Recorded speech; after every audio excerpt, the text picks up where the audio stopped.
here we are again, another episode of Voyager. I was debating doing a Season 7 video, kind of like I did for a few of the previous seasons. I think I'll save more of my thoughts on that when we do our outro for Voyager as a whole. Especially since my memories of Season 7 are not as distinct as I'd like to admit. I remember Season 3 very well, and Season 1 and Season 2, for bad reasons. And I remember Season 5 pretty well. And having re-gone through this show for the sake of my show, Season 5 currently is probably sitting at the top of the heap as far as my favorites. But Season 7? Well, anyone remember Season 7 of TNG? I mean, there was some good stuff in there, but it was generally the season of we ran out of ideas, and they were actually literally purchasing scripts or reusing old scripts all over the place. Not reusing, excuse me, using old scripts that they never got to use in order to try and get that going. But near as I can tell, they never did that with Voyager. Voyager, despite everything, somehow managed to actually slide its way to the 7th season, and they decided to cut off after the 7th season. Now, if you don't understand the significance of that, there's, to my knowledge, only 2 Star Trek shows ever that have actually been able to say, we want to cut it off here. TNG had been winding down, and they kind of forced that down, and there was a whole lot of pressure and differences and blah, blah, blah. Long story short, TNG wasn't going to get an 8th season if they asked for it. Of course, the original series was canceled ahead of its time. Almost canceled twice, actually. And the movies have had their own rocky thing we're not going to talk about. And, of course, Enterprise had the plug pulled at Season 4. But DS9 and Voyager both had the opportunity to say, this is where we're cutting it off. Now, DS9 had a complete arc to tell, so they used most of Season 7 to basically wrap up loose ends and start really completing things, make it a finale of things. And you could tell in Season 7, this was for keeps at this point. Season 7 of Voyager doesn't have that same feeling to it because they didn't have a plan in mind to begin with. There was no overall arc intended. But the general consensus amongst them was this was going to be a good time to go ahead and chop it off since they were starting to run a little bit dry on the well, and they wanted to end on their own terms rather than when they were forced to end. So they had a surprising amount of creative freedom in Season 7 when it comes to Voyager. And to my knowledge, that's kind of a unique thing, because they had they didn't have anything they had to do, like DS9 did. They didn't have, like, a limitation put on them, like TNG and Original Series and Enterprise did. They were just like, we've got a season, let's do something with it. And so we get a lot of episodes that, while not exactly some of the greats, are surprisingly good in Season 7. And then, of course, we get some episodes that are not. Now, that brings me to this episode. This is a weird episode for me. You'll see why towards the end of this video, though. I really need to work up to this, so... It was nice to see that they actually sent off the kids, the Borg children. Too often, TV in general, and Star Trek in specific, and Voyager in very specific, will basically forget a character exists. Like the poor engineer, whose name I can't even remember, who is actually still on Voyager as of this point canonically. He's still there. It's just they kind of have forgotten he exists, you know? He just kind of faded into the background. He never got a send-off. He never got a, this is where things are going with my character. It's just, yep, we're going to stop writing him into episodes. And that leads us to the kids, which actually have a proper send-off. And it's actually fairly well done. And again, props to the child actors as ever. They actually did a really good job of that.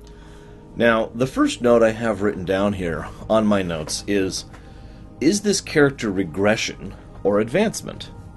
To explain what I mean, one thing that they tend to do pretty badly, actually, on Voyager is just kind of ignore years of character development. I mean, how many times have I pointed out, is this Season 2? When a character just isn't acting the way they generally should. And I was very torn on that at the beginning of the episode, and I have some more thoughts as we go through it, but what I find interesting is it's kind of up to you to decide that. I'll get back to that. So I find it interesting, and probably a little bit biased on behalf of the writers of Star Trek, that it's joining Starfleet is often considered to be like the epitome. Well, not the epitome, but like a good thing, basically. Like there's never anyone who's like, man, I don't want to join Starfleet. Joining Starfleet is always presented as if it's some great, wondrous opportunity. Whether that's true or not is going to depend on your personal opinion. Me, I'd sign up in a heartbeat. No, I'm serious. If I actually existed in the Star Trek universe, done. Do you have any idea how cool that would be? How nice it would be to be able to apply myself in that manner and not having to worry about certain little things like bills, or whether or not I'm going to eat tomorrow, or whether or not I'm going to have a bed tomorrow. That'd be nice, dealing with that. And, of course, Icheb doesn't exactly have a lot to use to decide on that. He's basically experienced 3 cultures. The Borg, then I can't even remember the name of his people, the agrarian people, and then Starfleet. So of those, it's pretty easy to see why someone who is so technologically oriented would probably pick Starfleet. But I do like the idea of him trying to apply himself and basically join Starfleet from a distance. I'm not sure what they'd think of that back home, but it's still a neat idea, and I like the general progression of his character there. It's funny how much of this episode is actually an Icheb episode, but I digress. Now, wouldn't it be interesting if the events of this episode and her node going bad were a direct result of all the interactions they had with the Borg and with the interactions with Unimatrix Zero back in the previous episode? Now, I can guarantee you that's not the intent, for 2 reasons. Number 1, this is Voyager. They don't really do continuity. I mean, when they do, it's something so noteworthy as to point it out. And number 2, this episode was not actually supposed to be the episode following Unimatrix Zero. In fact, there's a couple of very small continuity gaffes you may notice, like the fact that the Delta Flyer exists, or the fact that Tom has a ring on his finger. Because this episode was actually supposed to come after the next episode, Drive, and was designed to be so, and they swept it around for the usual reasons TV does that. So for these 2 reasons, I don't think that has anything to do with it, but it is interesting, and I'll talk more about that in a moment. There's a note there. It's not every day we go looking for Borg. Again, I hate to point this out, but just the previous episode, they deliberately were going looking for the Borg. Anyways, then there's the fact that there's a damaged cube nearby. This got me thinking, and it invoked a memory that I'd kind of forgotten about. When this episode came out, when I was sitting there in my mom's house with Mom watching this episode, I remember thinking that this was part of an overall plot arc. This is Season 7, and most people that I knew at the time expected Season 7 of Voyager to be the last season. I didn't know any of the behind-the-scenes stuff back then, obviously. I still had the magazines, but I wasn't really, digging into them all that much. So, the general implication was this was it. This is the end, the finale, the last year. And wrapping up with this big overall Borg threat in the background seemed to be the kind of thing that I could absolutely see happen. And we've just had a major battle against the Borg, who had a tactical cube in the area. And they don't send tactical cubes out lightly. And there's a massive amount of wreckage from a Borg cube, or not a tac cube, just a regular cube, that happens to be in the area. These 2 facts by themselves kind of made me go, back then, and think that maybe there's something else going on in this sector regarding the Borg, or regarding whoever they're fighting, that we didn't know about. Again, this episode's supposed to come after Drive and continuity. So for the 2 exact same reasons, I doubt there's any actual real connection there. And to my knowledge, no connection is ever actually fleshed out. It was just food for thought. One other thing that's worthy of note: if you ever pull up, there's a bunch of people who have actually managed to map out Voyager's path across the galaxy, roughly, of course, based on inferences and what we know from the show. And at about this point, Voyager is basically on the edge of the Beta Quadrant. They're just about to leave the Delta Quadrant. I mean, granted that, in the distances we're talking, that's still a pretty big trip. But they're at the point now where if you were to zoom out the map just a little bit, you could see the edge of the Beta Quadrant there. And I just find it interesting that that's one of the implications, and one of the things they try to do throughout the course of this season, actually, is try to imply that now that we're this close to home, things are going to change a little bit, and things are going to be altering a little bit. Next point. It was odd to see... what?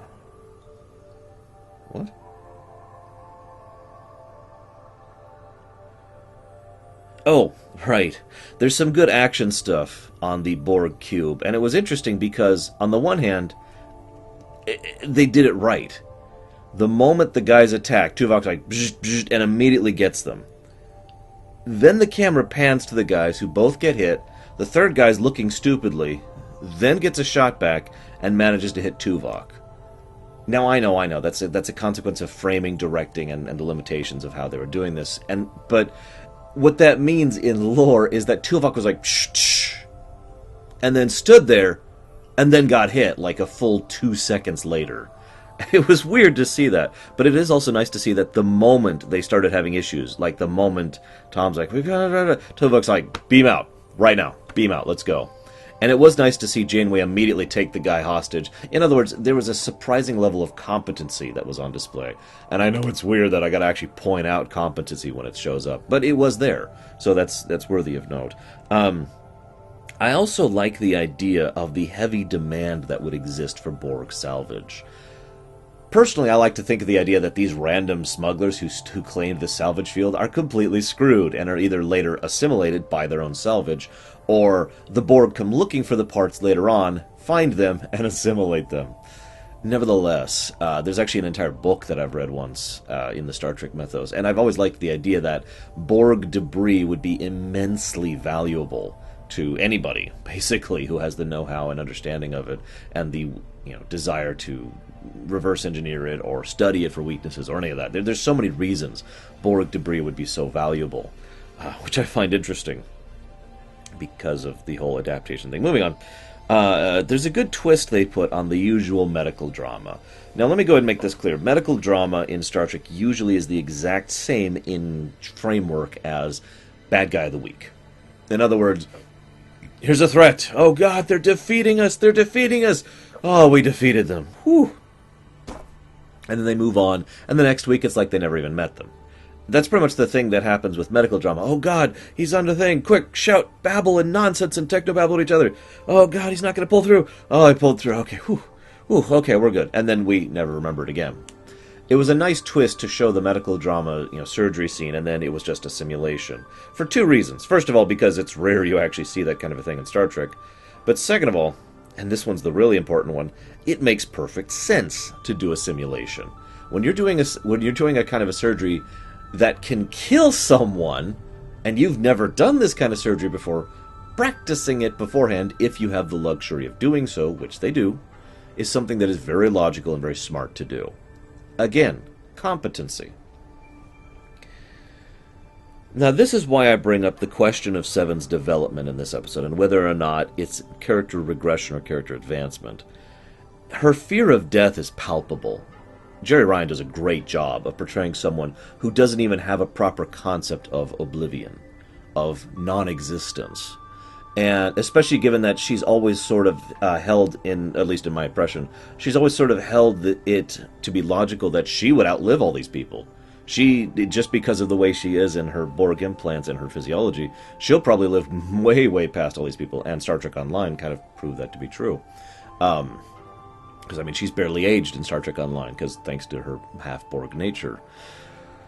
On top of that, the idea of a Borg afterlife fascinates me. Let me explain what I mean by that. First of all, let me give kudos to the episode. B'Elanna and Seven have surprising chemistry together. It is amazing to me that the writers have not put these two characters together before in a way that doesn't have the two of them spitting venom at each other. Because they get along brilliantly in that scene. The two actresses really bounce off each other perfectly. And it makes sense why. Both of them are outsiders in more than one way. Both of them are hybrids in more than one way. B'Elanna is both a Maquis and an ex-Starfleet, and a current Starfleet, in addition to being a Klingon and a human. Right? And I really like that they didn't hit us over the face with things. Too often, fiction in general, this is not a sin of Star Trek in specific, so much as a sin of all of fiction. Too often a writer will say, this is, boom, this is the truth, and just smack you over the head and soapbox about whatever it is they agree or they believe in. I'm guilty of this too. I've done this too, especially in my younger writings when I was much younger. Nowadays I just try to avoid those topics and not get into them. But in general, It's one of the reasons why the Empire in the Imperium has been accused of many negative things writing-wise, because it was actually designed to be an organization that would work long-term. That was its entire purpose. And, people are like, that's not good writing, and blah, blah, and, fair enough. But the point here being that the episode doesn't do that. It just, it kind of dances around the afterlife issue, but it never actually outright states things. And one of my favorite parts is when Seven asks, so you do believe in the concept of an afterlife, or do you believe that there is such a thing as after death? And B'Elanna's response is, I hope so. That is wonderfully subtle, and it says so much for an engineer and a human and a Klingon and a Maquis to say, I hope so. Nice shadings there. But then I got to thinking about the Borg afterlife, because the Borg do have an afterlife. A functional, real, mundane afterlife. The Borg keep your memories, your information, everything that effectively made you what you were as a drone going forward. The collective... Really? Sorry, guys. Sorry. The collective goes on. The collective doesn't stop. The collective moves forward. In a way, the collective is both the reality and the after reality of the individual Borg, of an individual drone's life. And I find that fascinating from a cultural perspective, because to them, the idea of some supernatural or spiritual afterlife is just ridiculous, because they've got their own functional afterlife that's very easy to understand and very easy to make happen, and they do it on a regular basis. I think that also helps to inform one of the reasons why the death of drones, while being something they don't desire, is something that doesn't bother them. Because those drones keep going, in a manner of speaking.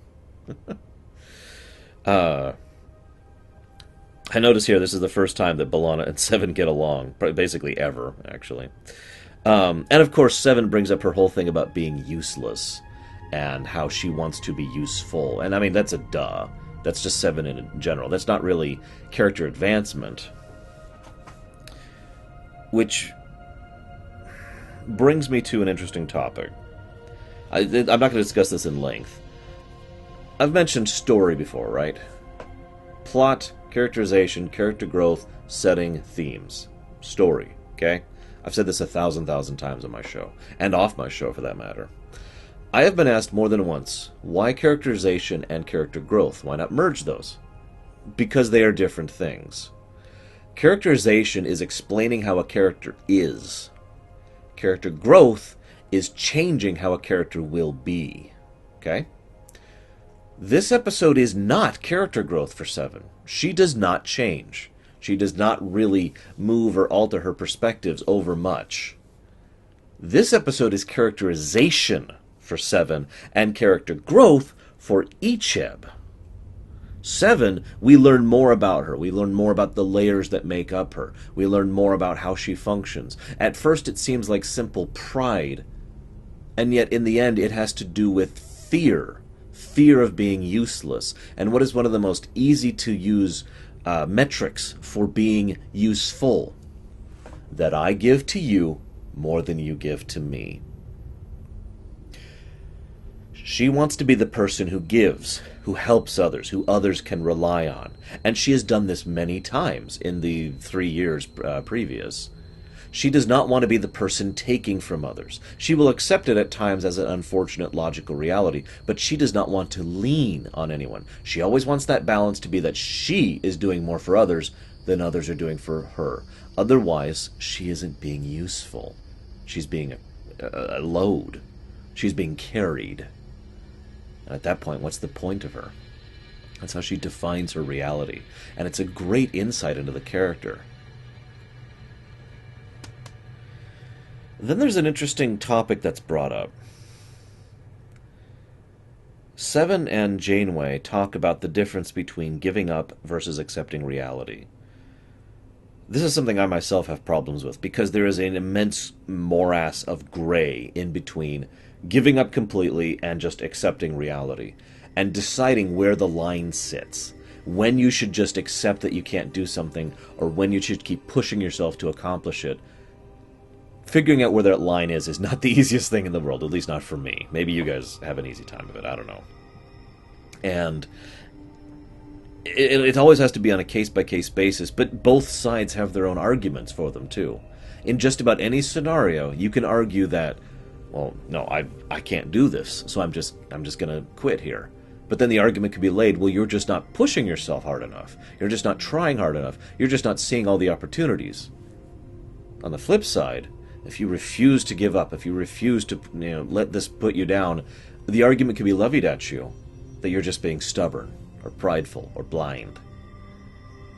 Because the actual answer is always going to depend on the individual circumstances, and it's always going to rest somewhere in the middle of those 2 points. And where exactly it is, who knows? Now, this brings me to my big point. I don't need my notes for this.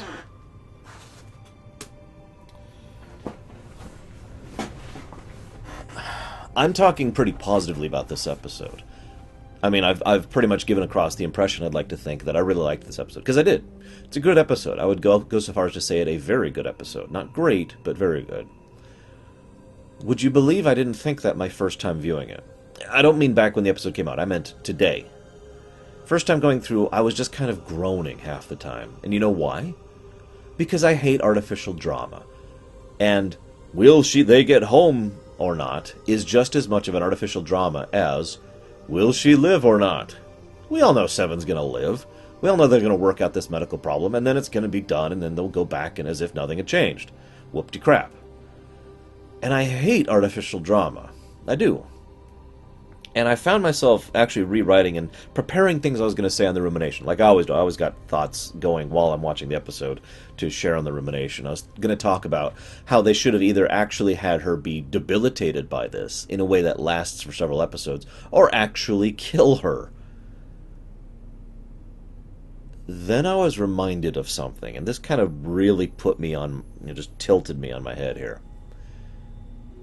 There's an episode of Star Trek, which I consider to be a great episode, which involves it's a bottle show. It's a very huge character-centric piece. A lot of attention and time and effort is spent on the individuals, on how they deal with the situation and the crisis and whatnot. And the whole plot of that episode is, will they die or not? Which is dumb, because we all know they're going to die. Or, excuse me, they're not going to die. We all know the answer to that question. There's no drama there. But the episode was still great. I'm referring to Ethics, TNG. In fact, Ethics does something worse than this episode. It has a fake-out. Oh, Worf's dead. Nope, he's alive. And I do spit on that decision. I do think that was very artificial drama. Yes, I know they foreshadowed it. No, I don't care. It's still dumb. But I still hold that up as a great episode. Because Worf's dilemma, the conclusion of Worf's dilemma, didn't matter, because we knew he was going to live. That wasn't the point of that episode. It was about the medical ethics. It was about the ethics of a self, of a person, of suicide, of identity, of watching a friend wilt away, of familyhood. There were several wonderful pieces and excellent. That episode didn't pull back any punches, basically. It just hit you right across the jaw with several issues. The whole point of Ethics, true to the name, was the ethics of the situation, not will Worf survive this. Because that was never the point, will Worf survive this. At no point in watching that was I thinking, oh God, will Worf get through this? Or, oh, of course Worf will get through this. I was engaged in the moment. The journey mattered more than the conclusion. So why didn't I like this episode?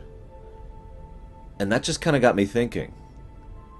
And so I decided to kind of shift my thought a little bit and do a little re-examination. I actually do this a lot. I don't have a proper term for it. It's basically, do I have the right to think the way I'm thinking? I ask myself that question all the time. It's sort of a constant mental re-diagnostic kind of a thing. And it's one of the reasons I love to bounce my thoughts and ideas off of other people, too. Because other people can serve as an excellent diagnosis as well. Your own thoughts can loop after a while, especially if you're left alone with them for too long. So I'm like, diagnosis, hang on. Am I biased against this because it's Voyager? Now, I like Voyager, and I defend Voyager.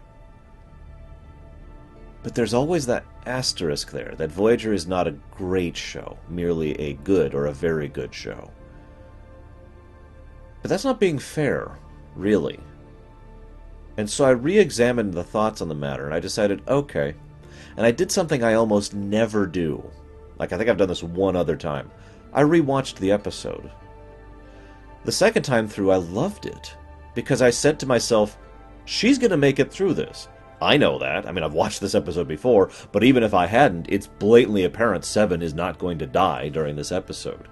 There will be no long-lasting consequences or continuity or anything like that from this episode. Plinked it out of the way and started watching The Journey. And The Journey was good. There's a lot of really good stuff in this episode.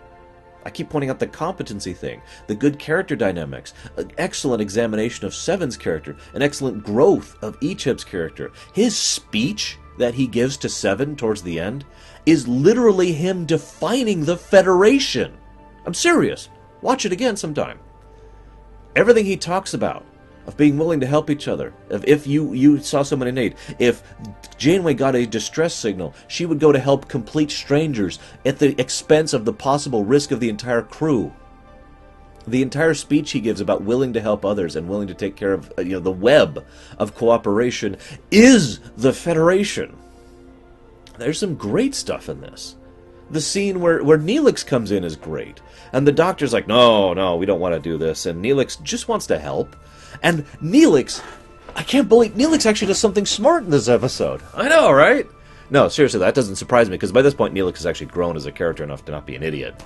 And the writers have finally let go of the Neelix is an idiot subplot, and Neelix is a bad cook subplot. Neelix's cooking is bad. So that we see Neelix doesn't try to bother her with Talaxian proverbs. He doesn't try to pester her about being a Borg. He shows up with her favorite game as an intellectual challenge, something to engage her mind and keep her distracted from her current plight. That is a thoughtful gesture to put towards Seven's particular, and demonstrates not only the care necessary to put that kind of thought into it, but an understanding of Seven particular to be able to reach out to her in particular. And we keep in mind, this is not the first time Neelix has reached out to Seven successfully. In fact, I've often felt, just my personal opinion, that Neelix and Seven actually get along pretty well off camera. And honestly, the episode Endgame kind of confirms that for me too. I'm not going to get into that here. So rewatching the episode and ignoring the conclusion, I really liked this episode. And that's what makes me kind of tilt my head. This episode still gets negative marks for the fake drama, let's make that clear. But so did Ethics. Just because there's something bad in something good doesn't make all of it bad. There is no such thing as a perfect game, book, movie, song, theater, show. So this is a great episode, actually. I'm curious how the rest of Season 7 will end up. I know there's at least one other episode I am dying to talk about, and one I'm not. So, I guess we'll see when we get there. See you around, guys.